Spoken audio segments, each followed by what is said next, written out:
Welcome to The Signal, the podcast companion to the only intelligence report in men's health and fitness that tells you what to watch, what to ignore, and why. I'm Andy Feltovich, founder and CEO. Every episode, we go deeper than the newsletter. Longer conversations, harder questions, and the stories behind the data. We don't do bro science, we don't do wellness theater, and we question everything except questioning. Every dogma on trial, guilty until proven innocent. If you're new here, The Signal is produced by Andy Feltovich, the flagship company of the Collegium of Order and Flow. Subscribe to the newsletter at the-signal.us. Don't forget the hyphen. And if this episode is worth 5 stars to you, leave a review. It's the single best thing that you can do to help us cut through the noise. Now let's get into it. Today we have Dr. Mather, board-certified family physician who specializes in integrative and functional medicine. He also has a master's in public health from Tulane University and a certification in tropical medicine. Dr. Mather studied under Dr. Neil Nathan, the leading authority on clinical toxicology and author of the premier text on the subject, Toxic. And when Dr. Nathan wrote the second edition of his book, Toxic, he asked Dr. Mather to write the foreword. As always, this is for informational purposes only and should not be interpreted as medical advice. Welcome, Dr. Joe. Great honor to have you today. Thank you, Andy. I couldn't be happier. We're going to start off, as we always do, with your Batman origin story, as it were. Okay.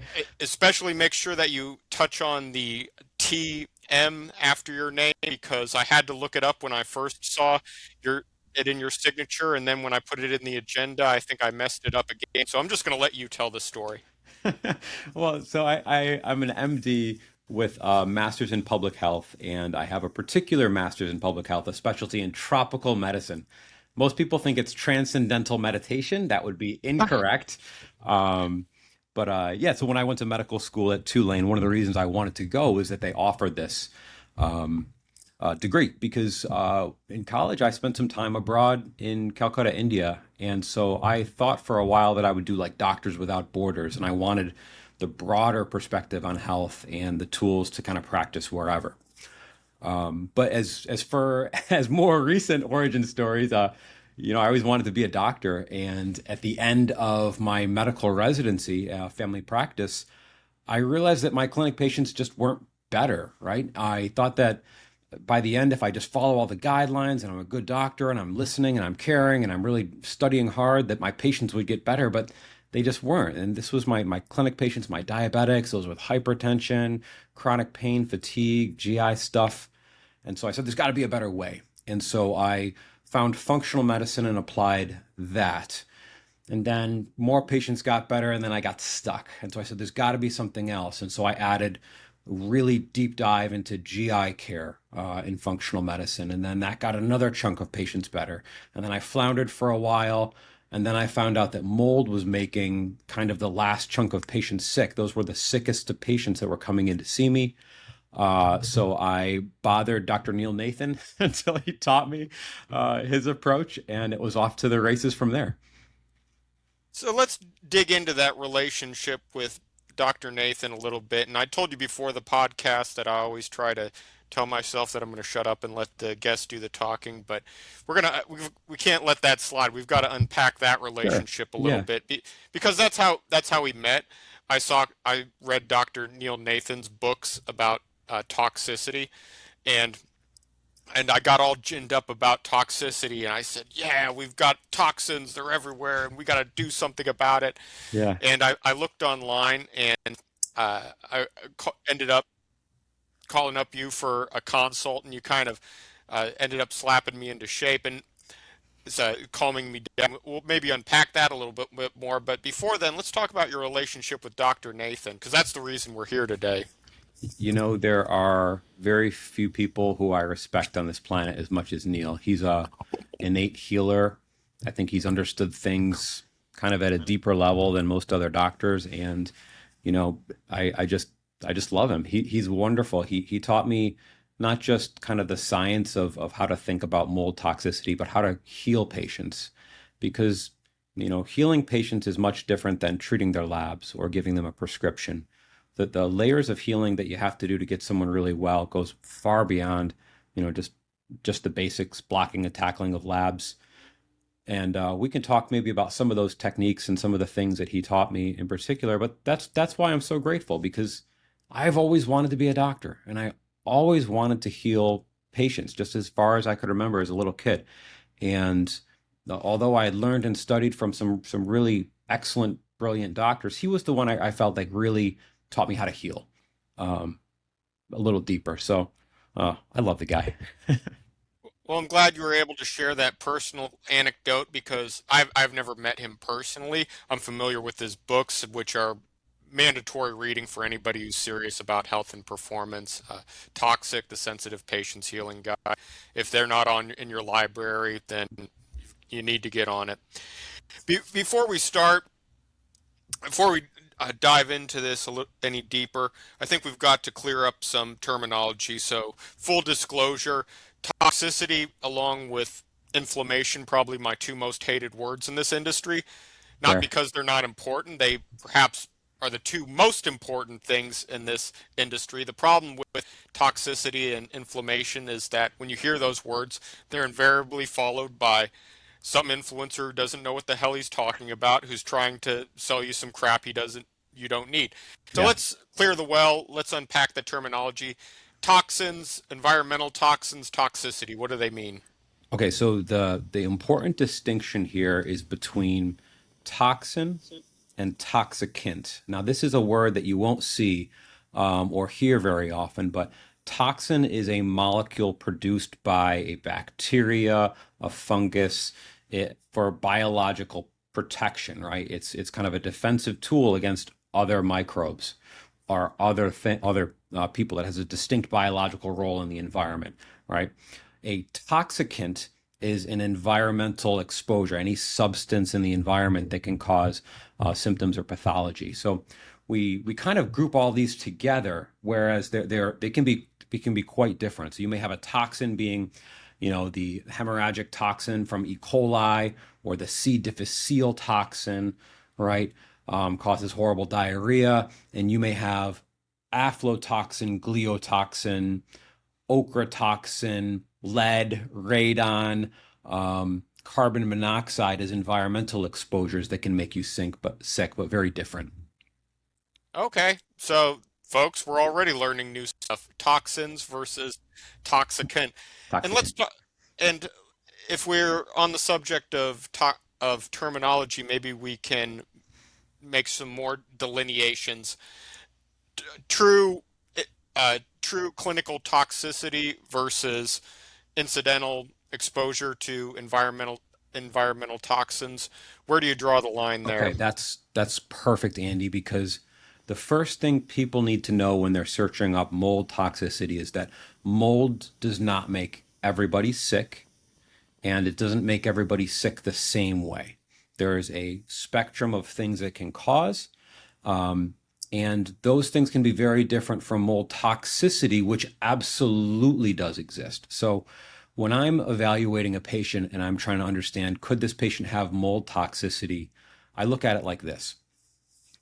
First, is there any other illness or intoxicant that could cause the symptoms, right? You treat those or you rule those out first. And we can talk about my clinical approach later, but that's kind of the first thing that you need to have.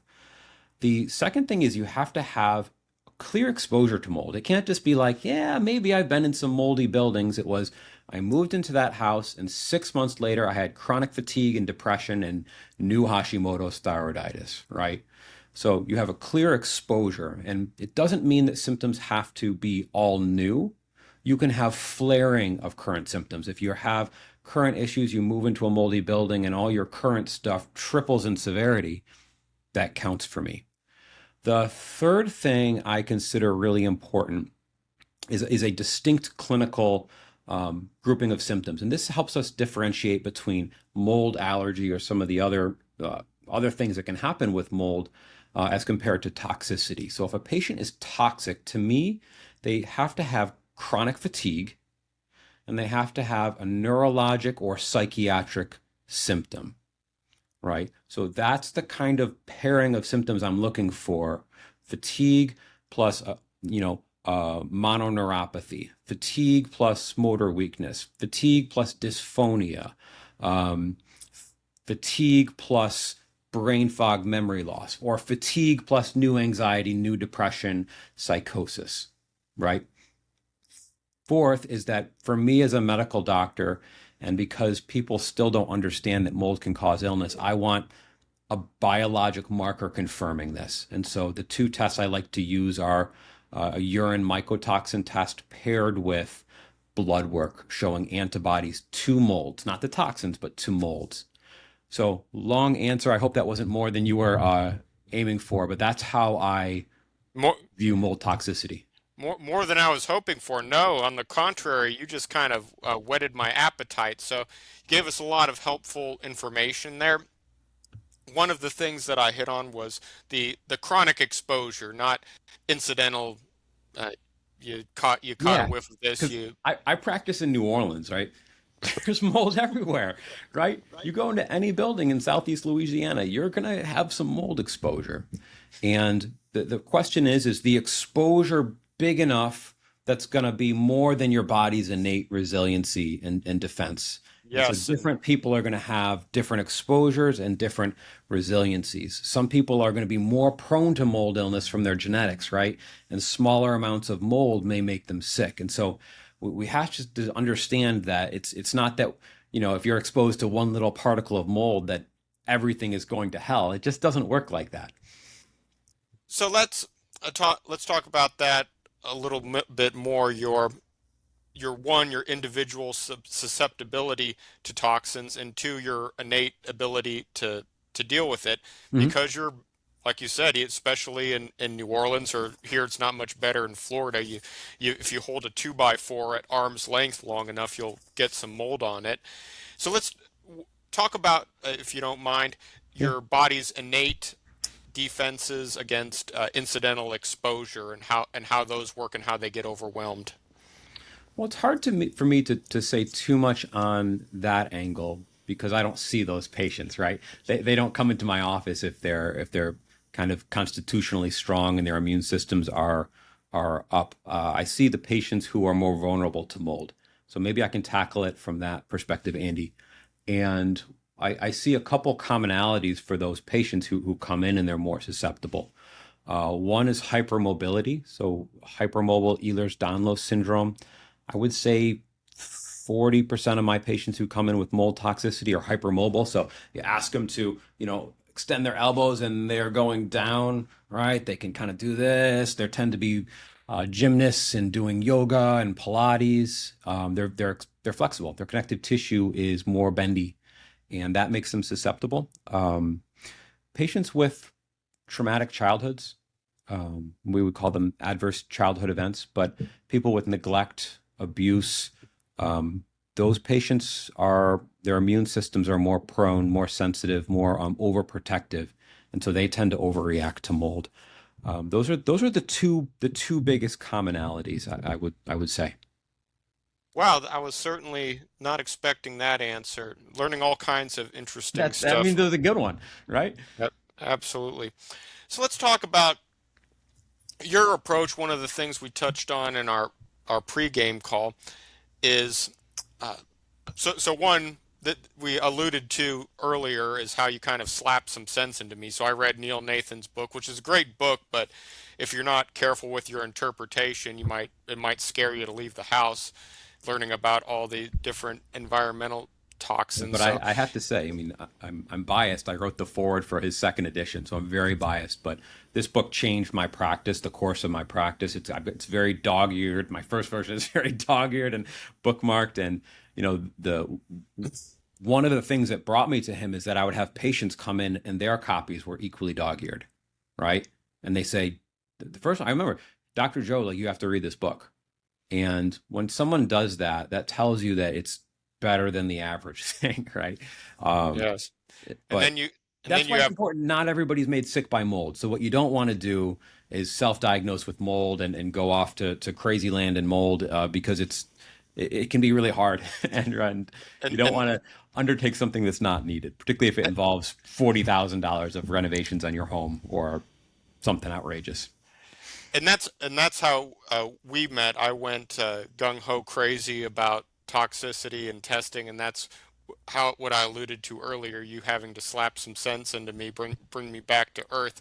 Yeah. And there are some people out there that we have to run a battery of tests on you Yep. regardless of your symptoms. We've got to rip out the drywall in your house Yep. regardless of your symptoms. So tell us about some of the approaches, and I'll let you name names if you so choose. Some of the approaches we see mold toxicity and how you deal with it.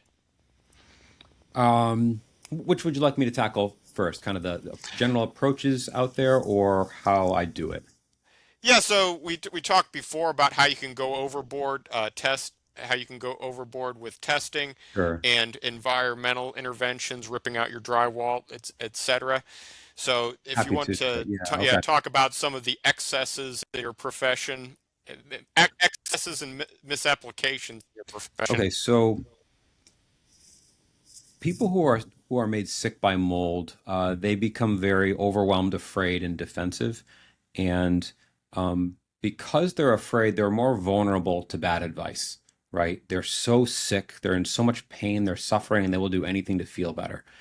And so, some of the practitioners out there are asking these fearful, sick, suffering patients to undergo batteries and batteries of lab tests and kind of beat them up when they're not getting better. And I think that's the general picture that I see too much.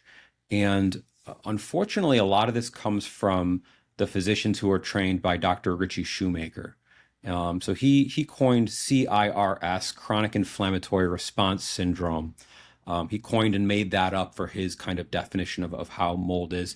And from that, because he's brilliant, he has all of these algorithms and kind of flow charts on how you treat a variety of biomarkers. But unfortunately, even though we got to give him credit for being one of the first guys to bring this on the scene, I think that there's a better way. You know, he had a very first crack at it. And I think as we see more patients, there's just a better way to do it because the doctors that he trains are asking patients to do blood work that is usually minimum $1,000 a pop and get that regularly, which causes a lot of expense. And unfortunately, a lot of the lab markers, this is VSH, it is C4A, it's TGF beta. These are inflammatory markers that go up and down for reasons, random reasons, hundreds of reasons.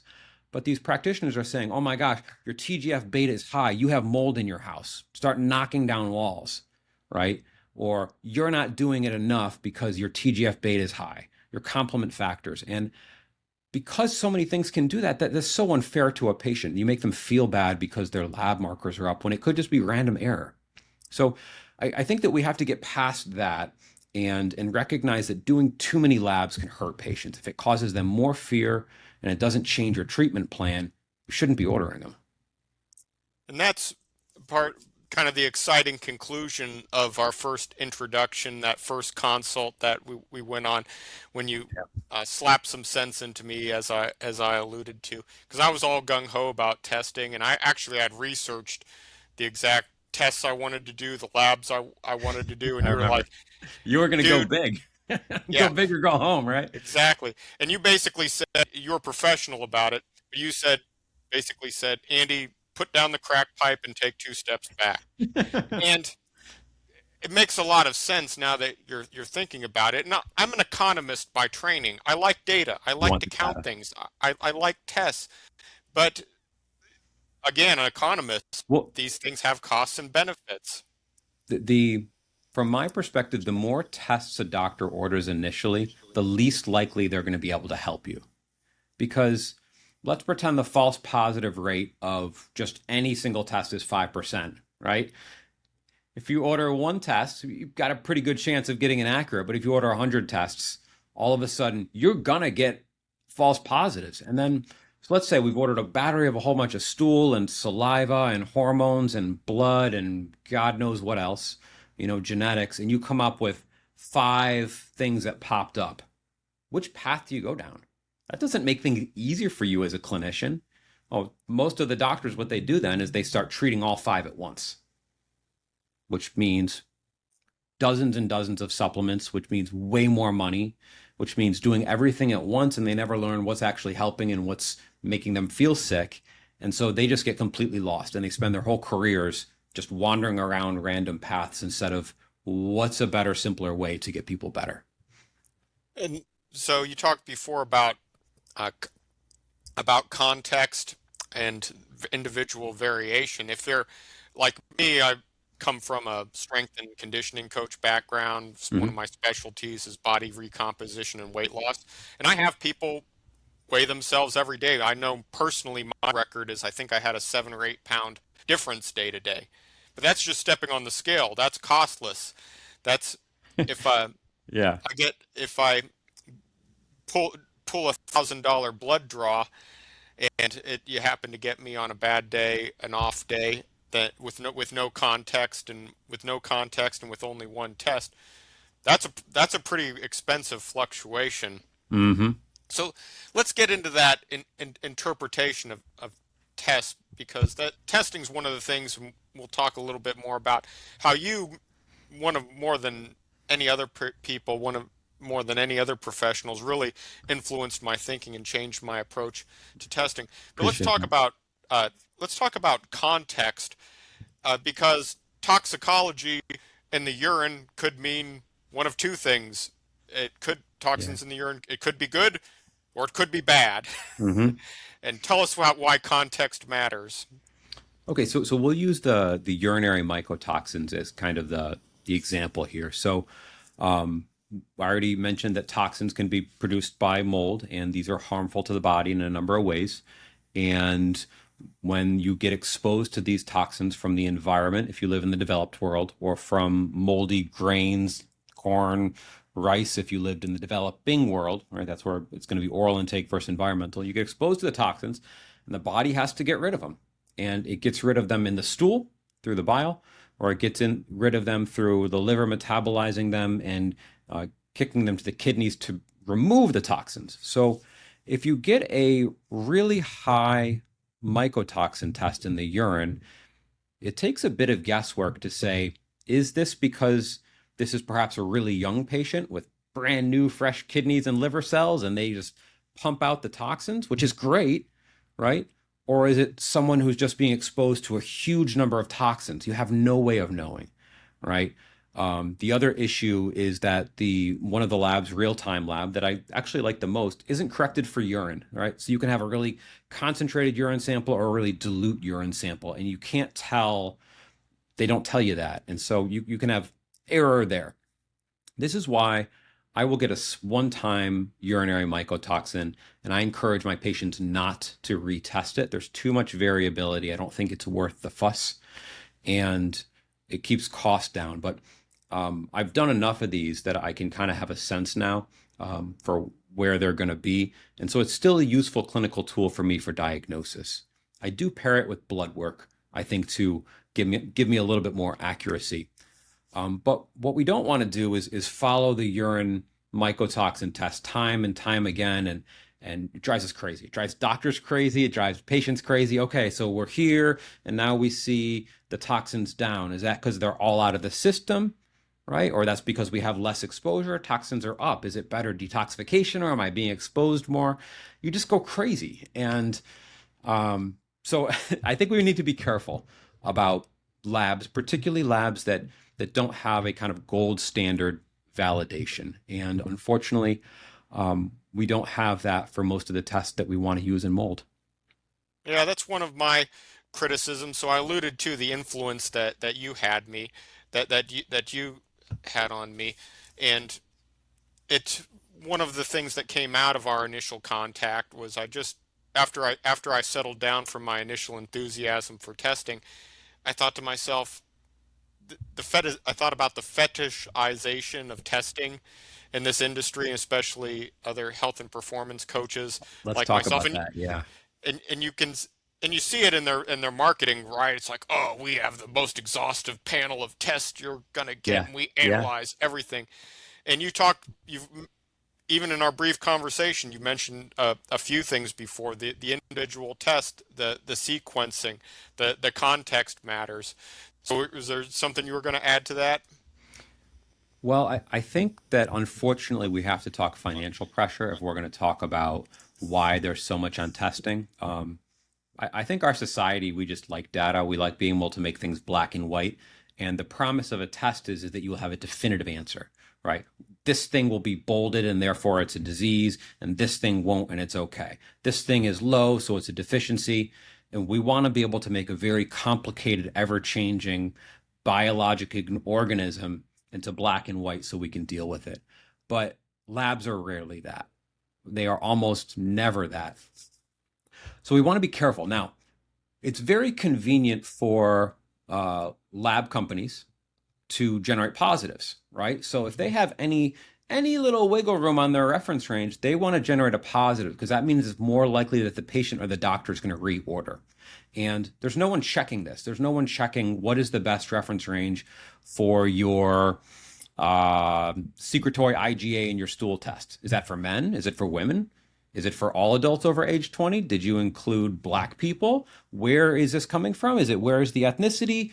What does it do? Like if you have it above a certain range, does that mean colon cancer? Does that mean IBS? You just don't know. And the financial pressure makes this all bad. The other thing is that most functional medicine doctors, they sell labs for profit, meaning they mark it up. They sell it for the whatever the MSRP is. The lab takes a cut and the doctor takes a cut, right? So if you have a financial incentive, so you're making 20% on each lab, that you're going to want to order more. And it doesn't really matter what they say. You're kind of happy when there's a lot of positives because you have more tests you can recommend that a patient does. So I think that's the dark underbelly of functional medicine testing and a lot of the underbelly of the testing you're going to see because this is not slowing down. The direct consumer testing market is rising exponentially.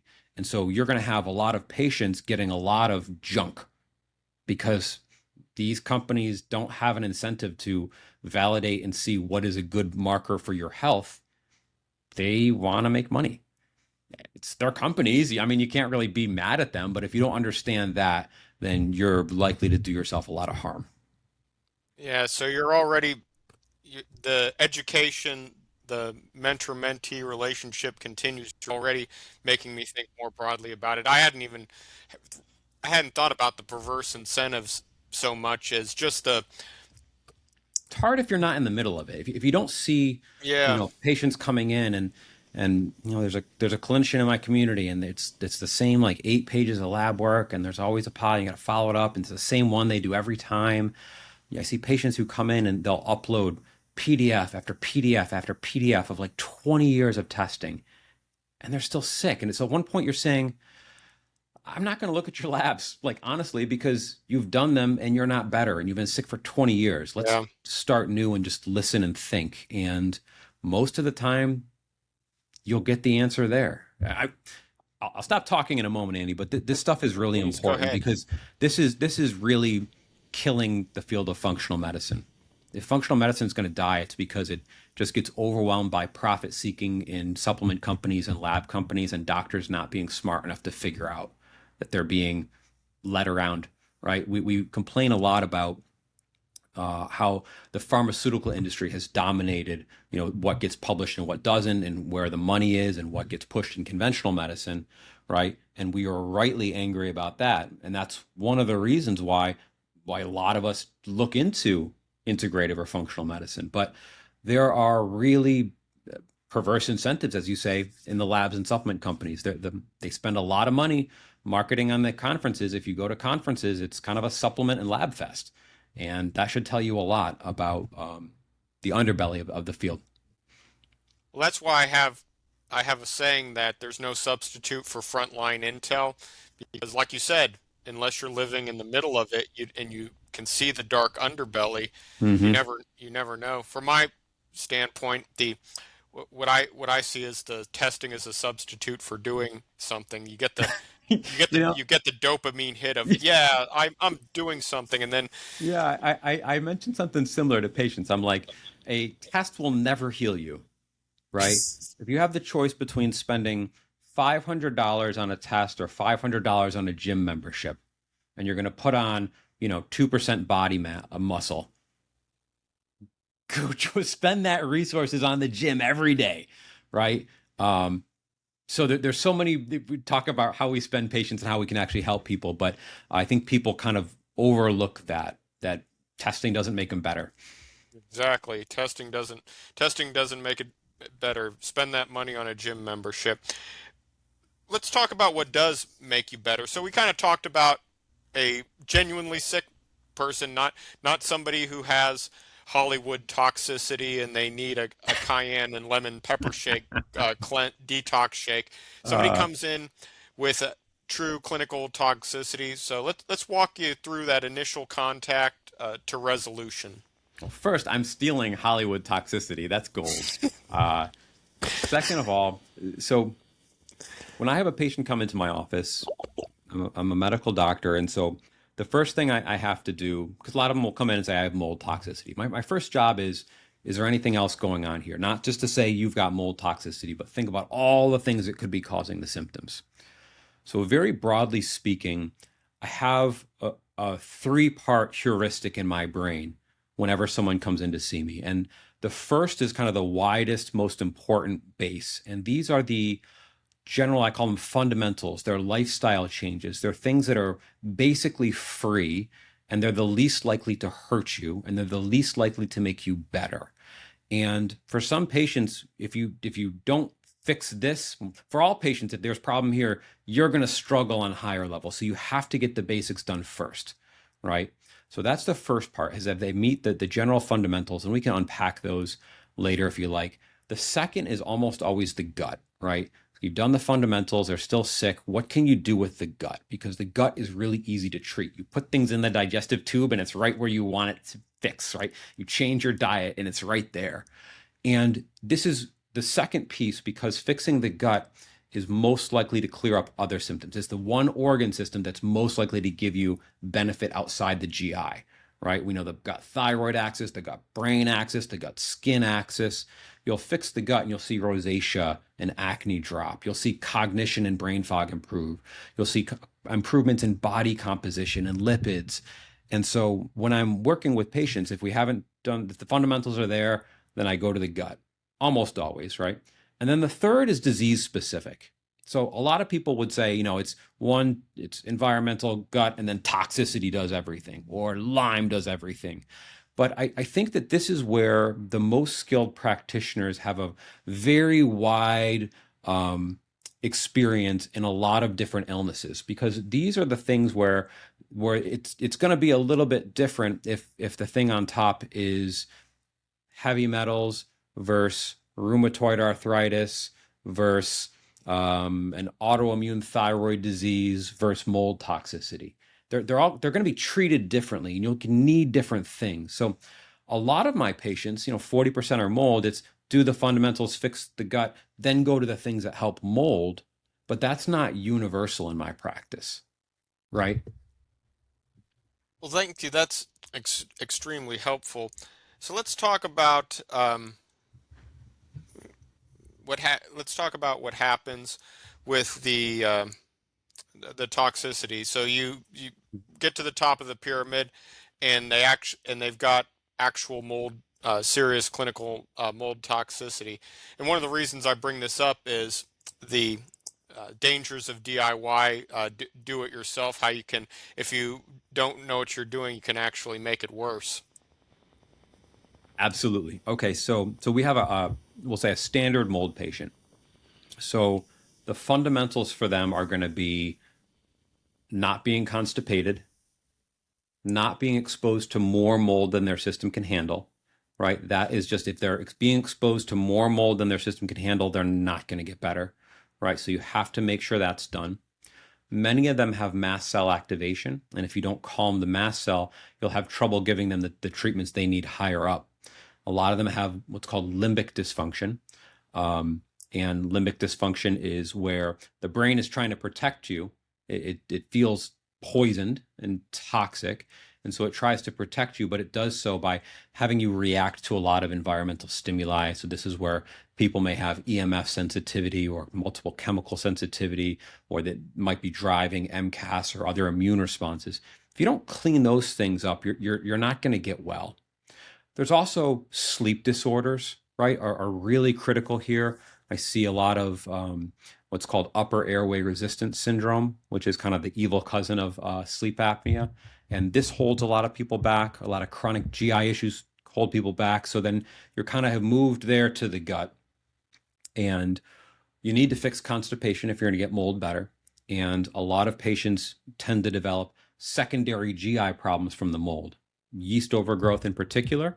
A lot of them can develop autoimmune bowel disease. A lot of them will get SIBO and other functional GI issues. And so you'll want to clean those up. And so I generally do that by leaning really heavy on broad spectrum probiotics, right? So Lactobifidus, Saccharomyces, Bacillus twice daily.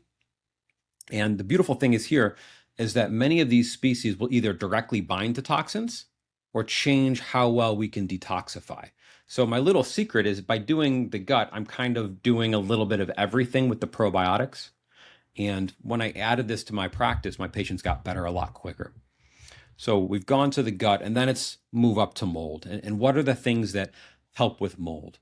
Binders help with mold in the long term. They don't generally reduce symptoms, but they clear out the general toxic load so the body can heal, right? They are wonderfully helpful. I will use antifungal drugs in a percentage of my patients, and that can be really helpful for the right patient. And so it's really important to have that there if you need. Some of my mold patients, they have both toxicity, fatigue, and the neuropsychiatric symptoms, but they also have severe, awful, terrible allergic problems. They're getting hives, they're reacting to food, they're getting flushing and diarrhea. And this goes more than the MCAS. They sometimes need allergy drops to calm the allergic response to mold alongside, the toxin issues. So those are just some examples of you apply the basics, and then what tools do my patients need in what order for that individual illness. And those tools would be different than if someone had, say, inflammatory bowel disease, right? So let's dig into the gut a little deeper. I wasn't anticipating this, but that's what makes this exciting. You're learning new Good. things. The One of the reasons I'm fascinated by the gut, and really truthfully, the reason I haven't gotten deeper into it is probably just laziness. So macronutrients, you only have three to worry about. Micronutrients, you maybe got a Muscle, few. body fat. It's like, yeah. And but the gut microbiome. So let's say that the things I'm talking about, macronutrients, that's like a mariachi band. And when you get into the microbiome, it's more like a 27-piece symphony orchestra. There's just a lot of moving parts, and you mentioned that there's significant clinical implications for those clinical populations. Let's talk about treating the gut microbiome in those clinical populations versus Hollywood microbiome Okay, issues. so the Hollywood microbiome and doctors who don't know what they're doing approach is treat the microbiome. The real truth is that when symptoms come down, the microbiome gets better. So you should forget about trying to micromanage the trillions of bacteria and virus and the biofilm and the immune interaction. That's a losing battle. You're not going to be able to micromanage with specific probiotics or specific fibers or butyrate. You're just going to lose. What you should do is, what do you need to do to bring symptoms down? Because when I used to do a lot of stool tests, every single time the symptoms came down, the stool test would improve, right? And so that's the big focus that I want the field to focus more on, is less on the tests, more on dropping symptoms. That's what I would say is a first kind of general answer to your question. So we've been talking about toxicity a lot, and we forgetting that you're a functional integrative medicine physician. So maybe we can unpack those words before we dive deeper into those topics. What does that mean, functional integrated medicine?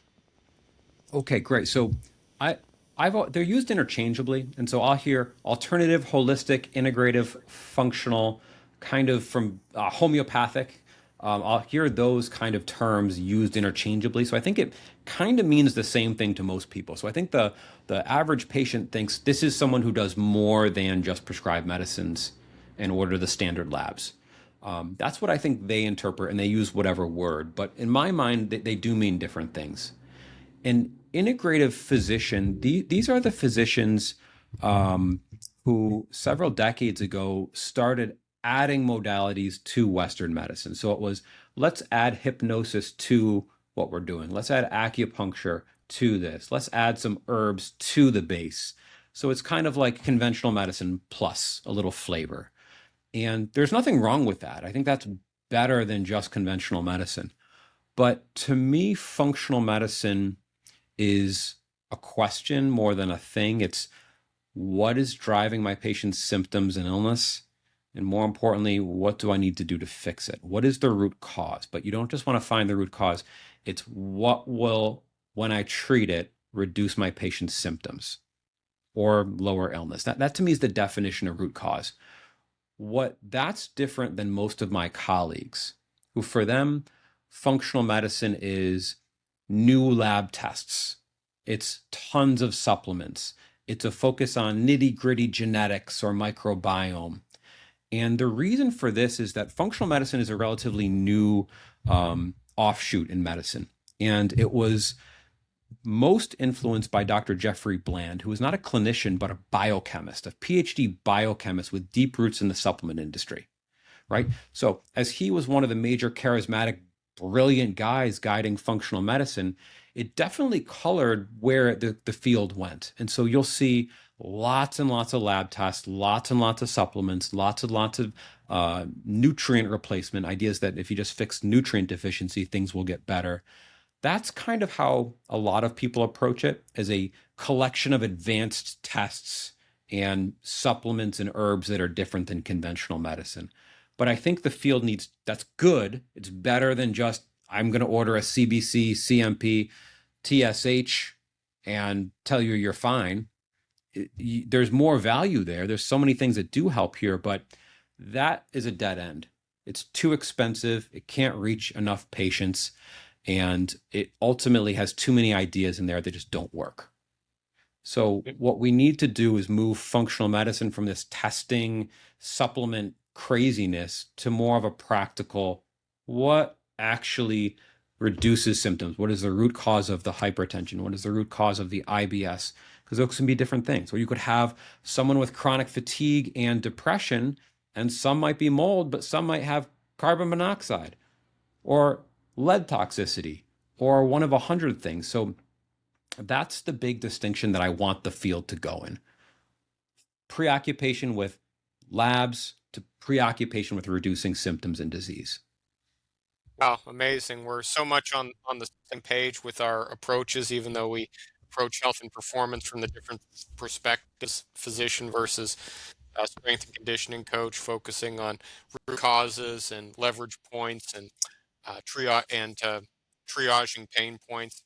So the reason I wanted to clarify those definitions, functional integrated medicine, is because you're not just the toxicity guy. You are a functional and integrated medicine physician. So for those of us who don't come into your clinic presenting any symptoms of toxicity, what should we be doing at the different life stages, both in terms of testing and overall maintenance?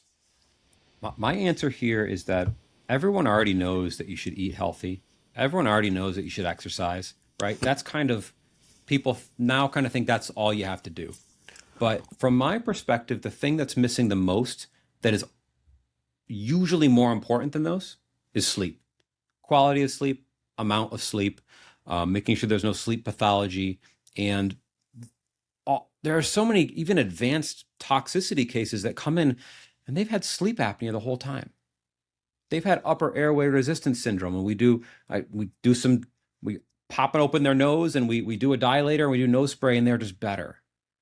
Or they get a turbinate reduction and they can finally breathe and then they heal.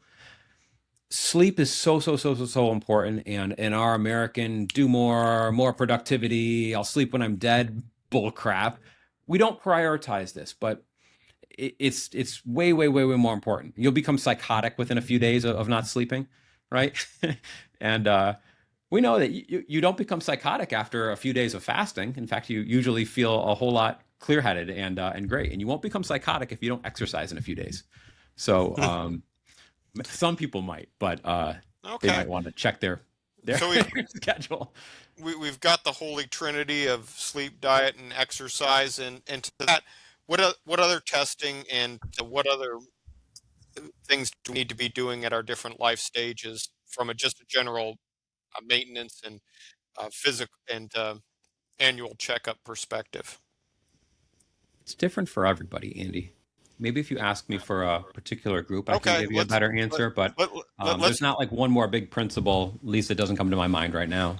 okay, I'll give you a case study. So there's a very handsome 47-year-old male, salt and pepper hair. He's His strengthened. name rhymes with Schmandy. His name's rhymes with Schmandy. We can't say what his last name rhymes with. And so his history of heart disease. In fact, I think we're batting 1,000 and not in a good way. So my paternal grandpa, my dad, and both of his brothers had coronary Yeah. event. Okay. All right. Let's do it. What? Um, Yes. so heart disease and lipidology is one of the things I dove into when I was trying to figure out what do patients need to actually get them better. And from my perspective, every adult over age 50 should have a blood lead level checked. It should be a one time because we know if your blood lead level is over 2, you're at risk of cardiovascular disease, stroke, hypertension, and death for all cause raise. So you need to know, do you have elevated blood levels? They should have a coronary calcium score because we want to detect coronary disease before it's symptomatic. You don't want to wait until you have chest pain to know that you're developing clogged or narrow arteries, right? So a coronary calcium score it's $100. It's a 10-minute CT scan. You should know. What is it? 0. It should be 0. The test you want to get a 0 on. And then you want to get the actual lipids because there's this really dumb idea out there that as long as your insulin is low, your LDL can be really high, or as long as you sleep well and eat a lot of carrots, doesn't matter what your LDL is, or if you go running a lot. But LDL is an independent predictor for heart disease, stroke, dementia, death.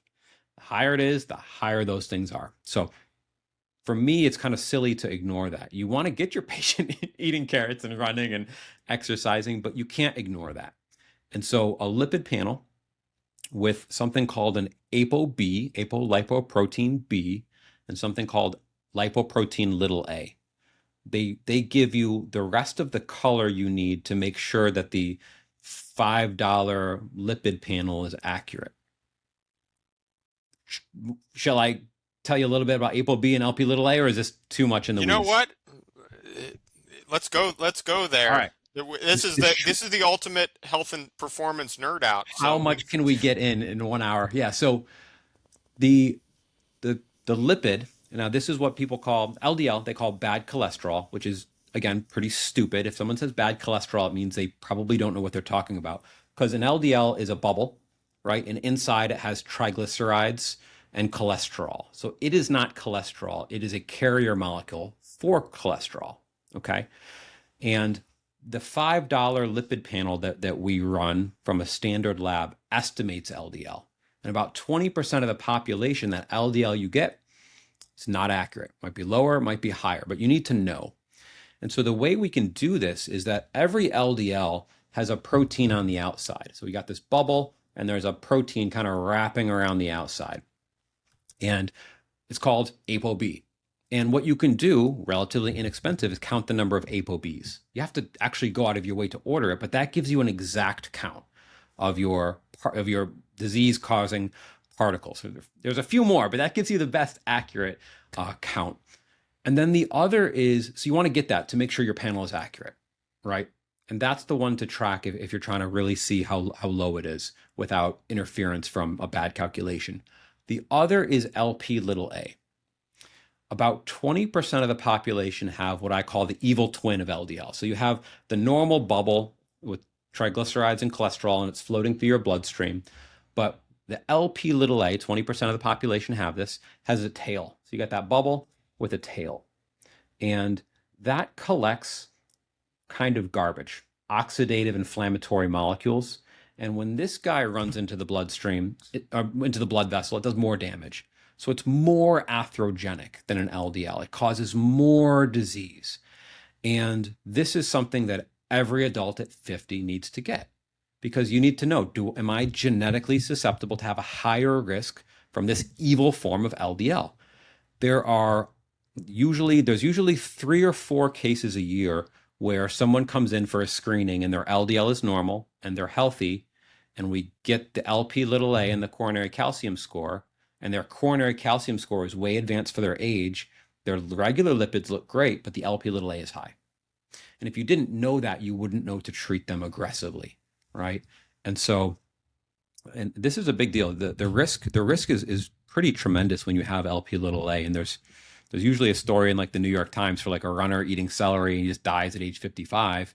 It's from this LP little a problem. 20% that's a lot of people. Yeah, that is non 10 to 20%, but 20% have like a mild elevation. There's kind of a little bell curve even at that 20% where more people will have kind of moderate elevation. But you'll see people with LP little a's in like 200, and it's pretty nuts. So let's touch on that theme. We talked a lot about testing, unpacked a lot today, covered a lot of ground. Perverse incentives, the fetishization of testing.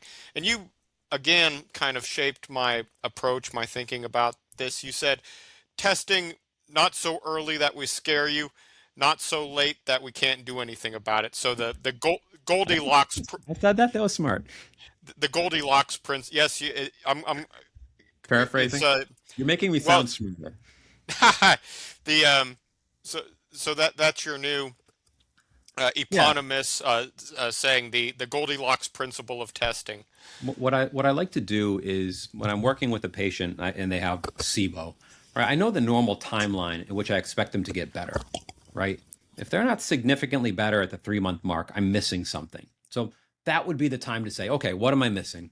And the same thing with a mold patient. If I'm treating them the right way and they're not being exposed to a ton of mold, they should be getting a bit better month by month. It may not be a straight line, but it should be generally up. So particularly at the 6-month mark for my more complex patients, if they're not definitely better, that's absolutely the time to draw back and say, what are we missing from a lab perspective? Is there one of the more little known or little thought about issues here that could be holding you back? Or is it something else? But so I think more doctors would do better to start with the things they know will help for the condition. And if they get better, great. They don't, that's when you go in with a heavy hand on labs. The Goldilocks principle. So let's talk about, we've been talking about the patient. Let's talk about public policy and society a little bit more. The legacy infrastructure that we have, who's getting sicker, why they're getting sick. That's one of the interesting insights I got from our pre-game call.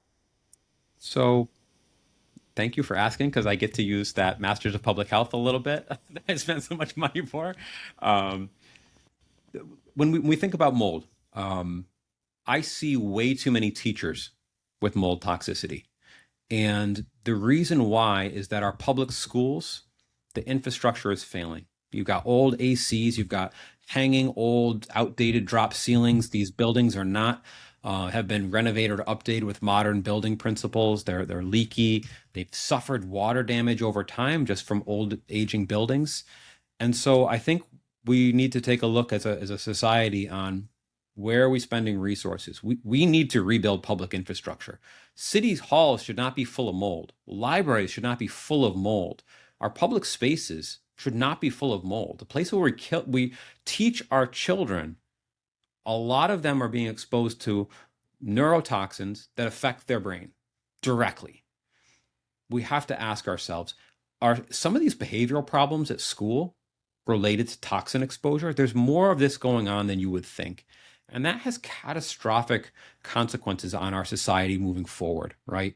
If we are not developing a safe place for kids to get educated, we're really failing.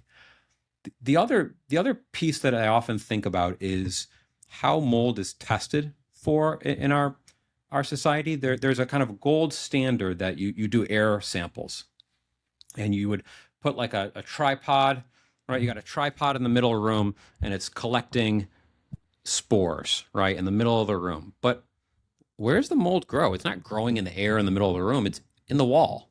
It's under the floor. It's in the subfloor. It's behind the cabinet. It's on the back of that mirror from the vapor barrier.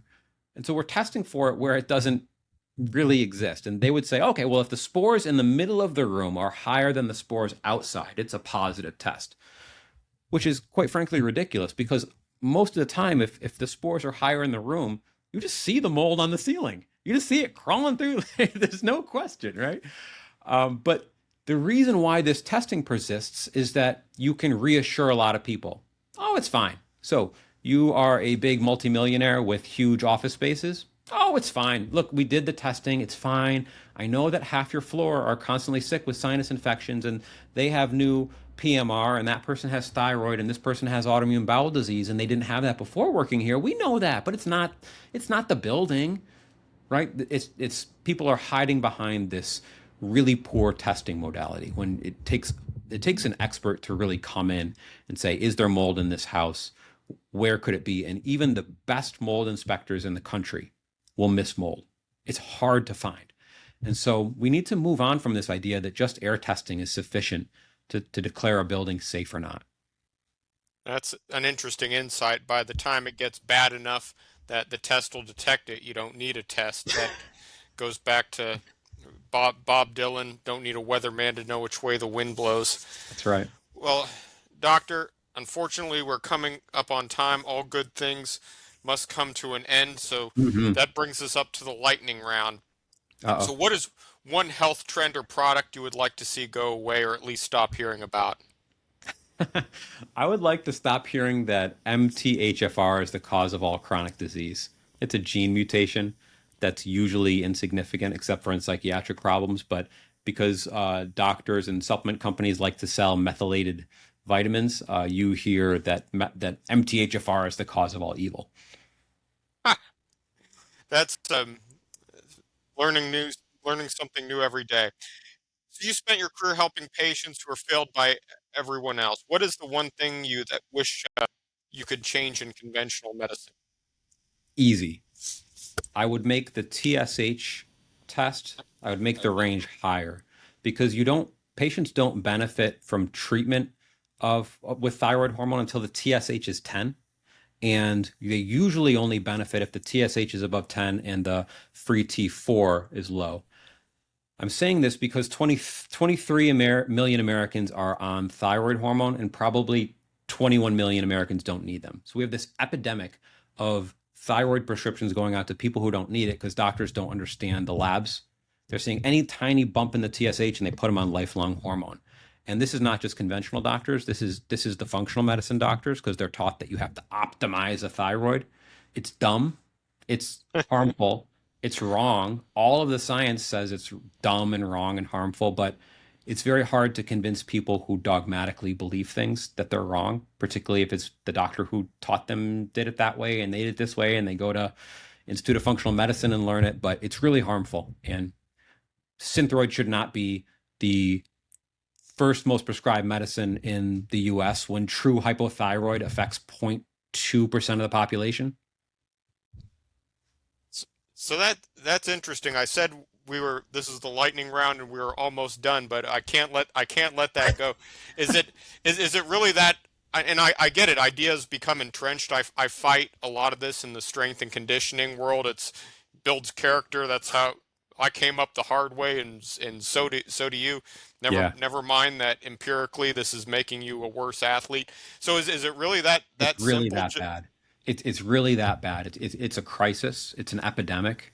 And um, one of the data points here is that if you have an elevated TSH, that thyroid hormone, there is a 60% chance it will normalize in 2 months. But that's not how it's treated. It's treated as you have a poorly functioning thyroid. Your fatigue and dry skin is not from something else, it's from your thyroid. And you get put on lifelong, unnecessary hormone replacement. And if this was just a sugar pill, that would be fine. But thyroid hormone, when you don't need it, causes agitation, anxiety, insomnia, osteoporosis, and in some people, heart disease. So, and who gets put on it? It's women in their 50s and 60s. They got a little bump in their TSH. They don't know that when they suppress their TSH with the hormone, that it's thinning their bones. This is causing a huge amount of under the radar problems. And they'll just chalk off, they bring on the thyroid medicine, they feel a little anxious, and I just must have anxiety. I must need Lexapro. I'm not sleeping well. I need melatonin or valerian root or Xanax, right? It's a big deal, and that would be the thing that I would change if I could be king of all lab values for a day. One more. Here's the thing. They did a study in Calgary. They did a study in Calgary where the hospital, the TSH range usually was, I can't remember exactly, but say 2 to 6. 6 was the upper number. And what they did for a period of time was they lowered it to 4. So it was like 2 to 4 is now the normal range. And in this community, there were 500 new thyroid prescriptions, right, per month, because doctors would just see the TSH a little off and throw a medicine. There was a huge uptick in the number of labs that were ordered. There was no increase in thyroid disorders. The same people, right? So doctors don't think. They just see the lab number and they prescribe. Like Pavlov's bell. Boom, TSH, here's a medicine. TSH, here's a medicine. Yeah. It's ridiculous. And it's not just my opinion. I mean, there are mountains of randomized clinical trials. There are meta-analyses showing in the vast majority of people who get thyroid medicine, it's not doing anything or hurting them. Well, this was a new record for the longest lightning round ever, but well worth it. I'm glad we took the You extra said time. lightning round. I said, oh no. That's yes. And we're going to extend it a little further because I'd like to end on a personal question. If Okay. you were talking to your younger self right now and giving him advice, what would you say to him? I would go back to little Joe, like preteen, teen, early teens. I'm a small guy, right? I weigh 125 pounds on a good day. I'm short. And I wish that I was braver when I was younger. I wish that I took more risk. Um, that would be the thing that I think as I've grown, I've done a better job on. Um, so that's the answer. All Put me on the right. spot. Well, speaking of spots, I got a drinking problem apparently, so maybe that's the universe telling me I need to wrap it up. So, Dr. Joe, it, I mean it. It was a Thank true you. honor to have you today. And like I said, you've probably informed my thinking, my approach, my philosophy more than anybody else. Well, And I'll tell you, Andy, I was so impressed to see the quality of your blog and the amount of thought and research went into it that I've been looking forward to this conversation for a while. well, coming from you, that means a lot. So thank you again, Dr. Cool. Joe. You All have a right. great rest of your week. Stay in touch. I'll talk to you soon. Take care.